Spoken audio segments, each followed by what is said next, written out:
បាទសួស្តីពុកម៉ែបងប្អូនបាទថ្ងៃនេះត្រូវថ្ងៃទី4ខែ4ឆ្នាំ2026បាទខ្ញុំបាទក្រុមការងារសង្សង់ SN Construction បានចោះត្រួតពិនិត្យការឋានមួយកន្លែងនៅខាងភូមិពោថ្មី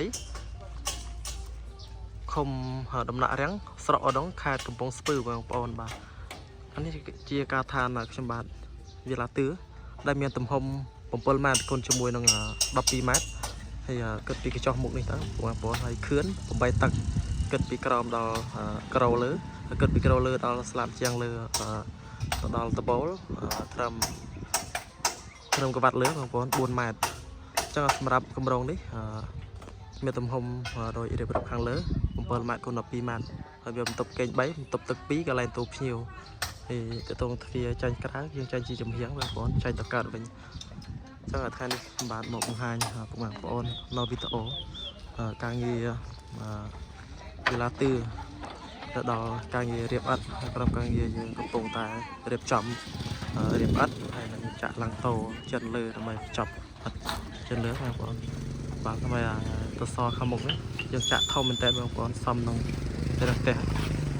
35បងប្អូនចុះសម្រាប់ម៉ូតផ្ទះនេះចាញ់ជារូបរាងហើយ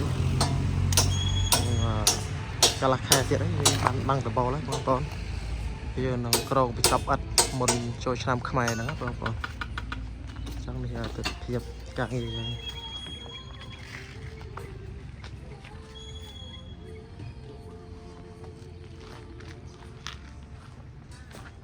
ទ្វារចាញ់ក្រៅមកខាងនេះបងប្អូនខាងក្រៅទៅខាងកើតចាញ់ទៅខាងកើតអញ្ចឹងតោជាមួយឡើងតោយើងចាក់លើក្របងប្អូនមានក្រមួយតង់ហើយមានលើមួយតង់ចឹងសម្រាប់ឡើងតោយើងចាក់2តង់បងប្អូនយើងមានលើក្រោមចឹងសម្រាប់មើលពង្អួចសងខាងយើងរៀបជាអត់តាន់ដើម្បីងាយស្រួលក្នុងការស្វានដាក់កញ្ចក់ហើយក៏វាផ្ដល់ភាពរឹងមាំដល់កញ្ចក់ដែរបងប្អូនព្រោះបើយើងដាក់អិតប្រហោងវាចោះទៅវាអត់មាំបងប្អូនទី1ហើយវាក៏ពិបាកចោះដែរសម្រាប់ក្រុមការងារកញ្ចក់ហើយនេះទិដ្ឋភាពខាងក្រោយបងប្អូនចានាំបងប្អូនទៅមើលខាងក្នុងជាមួយគ្នាបងប្អូន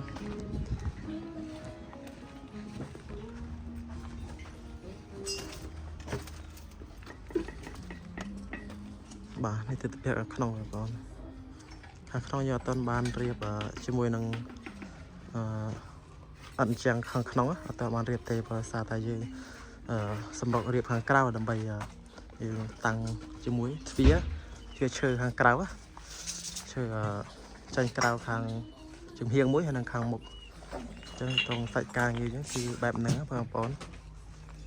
ចាក់ឡើងតូជូនអតិជនភ្លឹងតែម្ដងគឺយើងអត់ចាក់ថាលើទេគឺយើងចាក់លើក្រោមដើម្បីភាពរឹងមាំជូនអតិជនបាទអញ្ចឹងសម្រាប់បងប្អូនដែលនៅខាងភូមិពោថ្មីឃុំដំណាក់រាំងស្រុកឧដុង្គខេត្តកំពង់ស្ពឺឲ្យធ្វើការទំនាក់ទំនងមកក្រុមការងារយើងបានបងប្អូន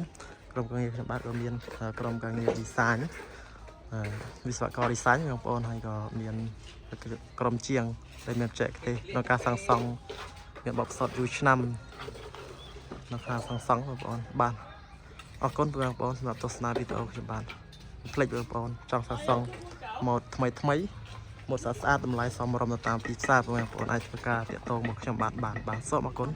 ជួបគ្នានៅវីដេអូក្រោយ